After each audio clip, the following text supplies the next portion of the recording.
Good afternoon, everybody at St Luke's and everybody watching. It's really good to see everybody. It's really fun opportunity to be able to join this. So this week we are in Holy Week and we are every day sort of doing a reflection. So yesterday it was Al, today it's me, and for the rest of the week other people are going to be doing reflections in the build up to Jesus' death. So today's reflection is taken from John 12 and it's 20 to 36. So what I'm initially going to do, I'm going to read it out and then afterwards I'm going to present some of my thoughts on it, some of my reflections after mulling it over. So Jesus predicts his death. Now there were some Greeks among those who went up to worship at the festival. They came to Philip, who was from Bethsaida in Galilee, with a request. "Sir," they said, "we would like to see Jesus." Philip went to tell Andrew. Andrew and Philip in turn told Jesus. Jesus replied, "The hour has come for the Son of Man to be glorified. Very truly I tell you, unless a kernel of wheat falls to the ground and dies, it remains only a single seed. But if it dies, it produces many seeds. Anyone who loves their life will lose it, while anyone who hates their life in this world will keep it for eternal life. Whoever serves me must follow me, and where I am, my servant also will be. My Father will honour the one who serves me. Now my soul is troubled, and what shall I say? Father, save me from this hour. No, it was for this very reason I came to this hour. Father, glorify your name." Then a voice from heaven, "I have glorified it, and I will glorify it again." The crowd that was there heard it and said it had thundered, and others said an angel had spoken to him. Jesus said, "This voice was for your benefit, not mine. Now is the time for judgment on this world. Now the prince of this world will be driven out, and I, when I am lifted up from the earth, will draw all people to myself." He said this to show the kind of death he was going to die. The crowd spoke up. "We have heard from the law that the Messiah will remain forever. So how can you say the Son of Man must be lifted up? Who is the Son of Man?" Then Jesus told them, "You're going to have a light just a little while. You're going to have the light just a little while longer. Walk while you have the light before darkness overtakes you. Whoever walks in the dark does not know where they are going. Believe in the light while you have the light, so that you may become children of the light." When he finished speaking, Jesus left and hid from them. So, this is not, I'm going to be honest, a verse that I have looked at profoundly in my faith, in my Christian life.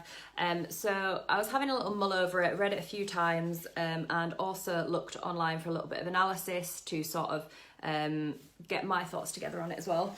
And I think it's a really interesting passage that Jesus is talking about. I think there are a few points in it, but I think the primary ones are Jesus bringing us into belief and Jesus basically telling us what he's come to do. So initially, there's a bunch of Greeks and they all want to see him. So they ask his disciples, can we go see Jesus? And Jesus wants to be seen, but his primary goal is to be believed. So basically he starts challenging them with what he's saying, and turns out that following him is quite a big step. So just to quote this, he says, "Whoever loves his current life will lose it. Whoever hates it will keep it for eternal life." That's like mega challenging, I think. Whoever loves his current life will lose it. Whoever hates it will keep it for eternal life. And I was like reading this and I was like, oh my goodness, how am I going to explain this? And then I looked at a little bit of analysis online and it actually talks about the hyperbolic nature of Jesus's speech, and through using hyperbole, through really exaggerating what he's saying, he actually shows the gravity of this, that it's a really, really big step to come and follow Jesus, that actually is, losing your current life, it's dying to your current life.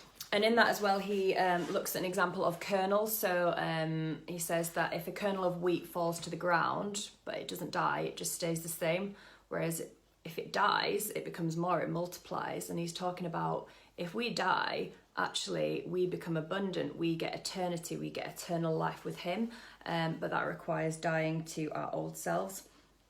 And I think Jesus really sort of brings gravity to this too through calling on God's voice while he's speaking. So just to quote, he uses God's voice to stun the crowd. He says, "Father, glorify your name." And then it says that people hearing a voice like thunder, God replying, I have glorified it and I will glorify it again. I'm just thinking, can you imagine being in that situation? Just crazy.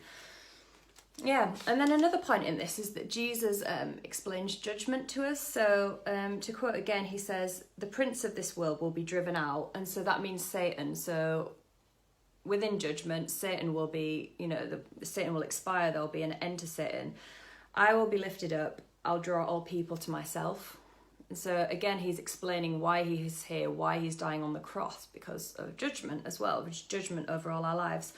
And in talking about his death, he talks about himself, you're going to have the light just a little while longer. So basically, yeah, he's going to the cross, this is happening now.